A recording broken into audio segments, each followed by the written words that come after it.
Greetings, my name's Ollie, the sporadically employed climate scientist from Chichester, and I'm here speaking on behalf of Bevlaw. We're here today to answer the question, why would anyone need a lawyer to get label approval? In point of fact, you don't actually need a lawyer for this. Many people can get cola without the need of a lawyer at all. But your business may run better with the help of a specialised, experienced lawyer. Not me. I'm just the presenter and beer enthusiast. TTB hits needs correction on something like 43% of labels submitted. That's hundreds every day. Do you want to spend your time debating with an answer machine or actually selling your beer? Please sell. Sell it to me. Here's my address. You've got to think about what you're good at and what you have time for. Would you rather spend 50,000 quid a year handling this competently in-house, or get someone specialised to do it in a fraction of the time? We have a group of experienced beverage lawyers that work with TTB on a daily basis. They cover all federal matters pertaining to beer, wine and spirits, imported and domestic, big companies and small. We have lots of experience working with labels, formulas, permits, trademarks and advertising. And for many years our very own Robert Lehrman has been on the faculty at Moonshine University in Bourbon Country. I can't think of a better job than that.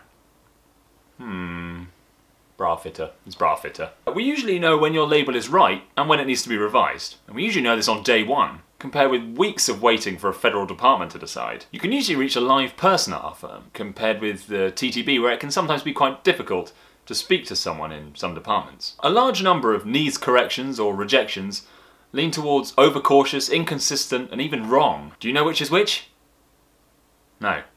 Why are you asking me? Oh, you weren't asking me. We have powerful tools and experience to let you know what should and should not be allowed. In extreme situations, we can even expedite your label through to approval in a fraction of the normal waiting time. In other situations, we can help you get temporary or use up approval when your label is not quite right. We're just west of TTB's offices, so we can even go in and meet with the reviewer if it helps. We can also explain why, even if your label gets approved, you can't be too cocky. Just look at Tito, Kirin, Beck's, Bass, Maker's Mark, Palcohol, Templeton, Skinny Girl, Angel's Envy and a slew of others who face daunting label challenges after federal approval. Alcohol beverages are among the most heavily regulated consumer products in the US, with thousands of pages of old rules. Old school, old rules. And just because your first couple of labels gets approved doesn't mean your line extension will get approved. Even when you make some puny change, like adding a bit of pecan to your pecan peach pumpkin pale ale. The TTB are not afraid to say when their prior approvals have been wrong or irrelevant. For many decades, TTB and the ATF insisted that absinthe was more dangerous than mail-ort, and I have no idea what mail-ort even is. Doesn't sound very dangerous.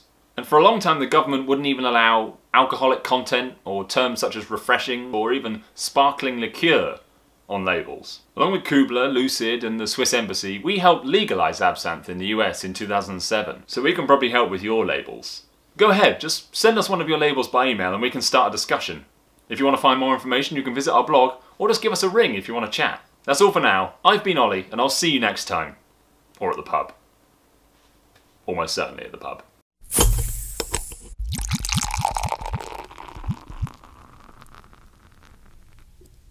Adding a bit of pecan to your pecan pumpkin punch. Just adding a bit of pecan to your pecan pumpkin punch. Even when you make a puny change like adding a bit of pecan to your pecan pumpkin punch ale. Please don't be a knobhead or assume we represent any of the brands or companies shown unless we say so. Trademarks belong to their respective owners, even if I wish some belong to me. Do not consult only YouTube or Ollie if you want good legal advice.